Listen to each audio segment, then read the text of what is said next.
Hi everyone, my name is Les I Read and welcome to another video. And in this video, I am reviewing the book Siege and Storm by Leigh Bardugo. So this is book 2 in the Shadow and Bone Trilogy, and this is a reread for me. And I do want to tell you right now, there will be spoilers for book 1, so if you don't want to be spoiled for Shadow and Bone, maybe leave the video. But as of right now, I'm gonna get into the review. The first part of the review, I am gonna do non-spoilers, and then I think I will go into spoilers for a little bit. I'm gonna put it there. Anyways, so this is, like I said, book 2 of the Shadow and Bone Trilogy. It kicks off after the events of book 1, obviously.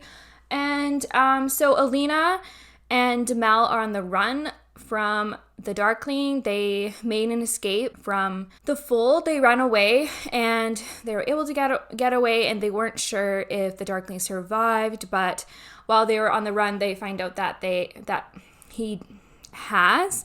They managed to get on a ship and cross the sea and get to another foreign country, and they're trying to survive. They're both working and they're hoping to make further inland.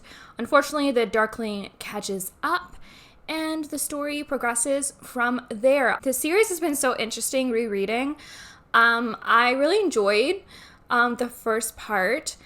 I think the first part is probably my favorite. There is some adventuring on a boat. We are introduced to some new characters that I really enjoy and love. There is a bit of a lag in the middle. The love triangle kind of becomes a love square. I found it a little bit dull. I was finding I was getting into a reading slump. I don't think it was the book's fault. It was mostly my fault. I feel like I've reread a lot of books this year, and I think by rereading too much, I get slumpy.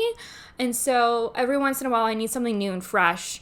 And since I've read this before, it wasn't new and fresh. But once I kind of moved past my slump, I was able to catch on again. I did really enjoy seeing Alina in her element in the little palace. And the ending was really, really good. There's a lot of things I forgot about, and it was interesting to rediscover again. I love Nikolai, that's for sure. I want just the best things for him.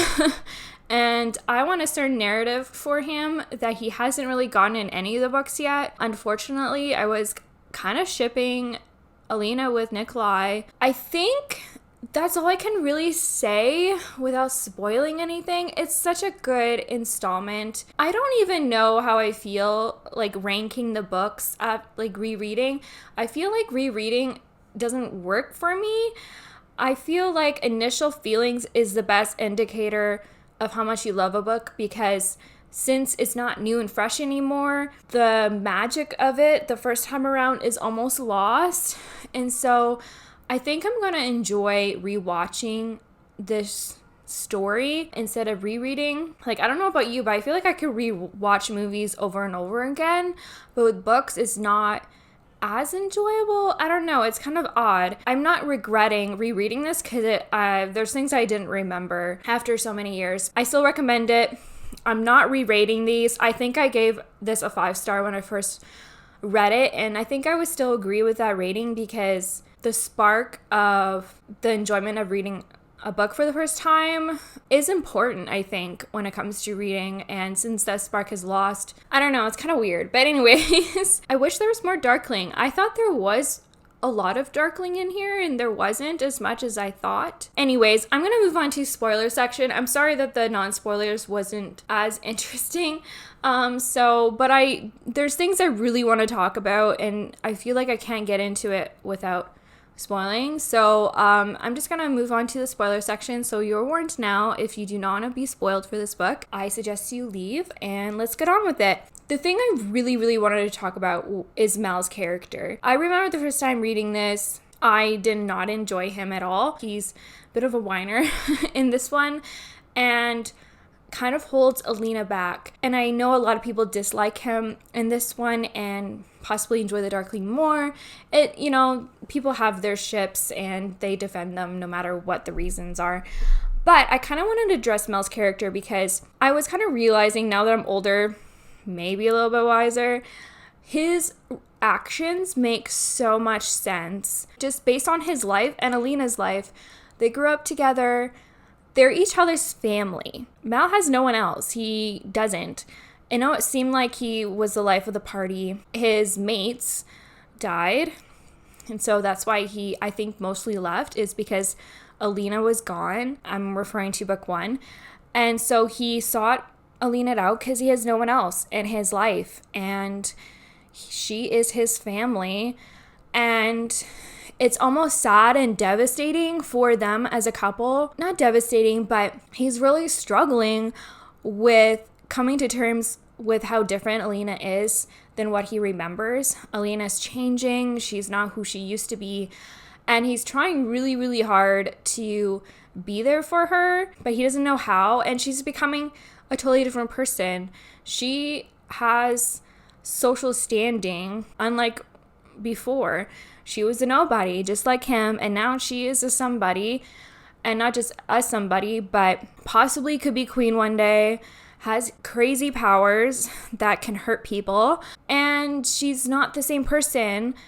The Darkling has changed her, the Grisha has changed her, there's a lot that's changed her, and he is grappling with that. He is not her protector, not really, and I think that's hard for him. And he doesn't know where he fits. In a lot of ways, he doesn't fit. So I really sympathized with Mel's character this time around. It was kind of interesting. I know what happens in book 3. I am looking forward to see their dynamic. In the end, I think their love story is going to be a little bit tragic. I know how it ends in book 3. But if you know how it ends in book 3, and if you know how it ends in King of Scars, I don't know. It's an interesting kind of narrative. After rereading Rune and Rising and King of Scars, I really want to do like a predictions video for the next book. Stay tuned for that. I don't know when I'll get to it because I'm taking a break from Shadow and Bone. I really want to make a predictions video before the next book because I have some ideas and thoughts. My favorite parts were on the ship and kept getting the next amplifier. That was my favorite. I love the escape from the Darkling. I really am intrigued by the Darkling's magic. That's one of the things I really, really forgot about was his magic. I loved the ending. I loved how Lena accepted her powers and just skidded into it and accepted her connection with the Darkling.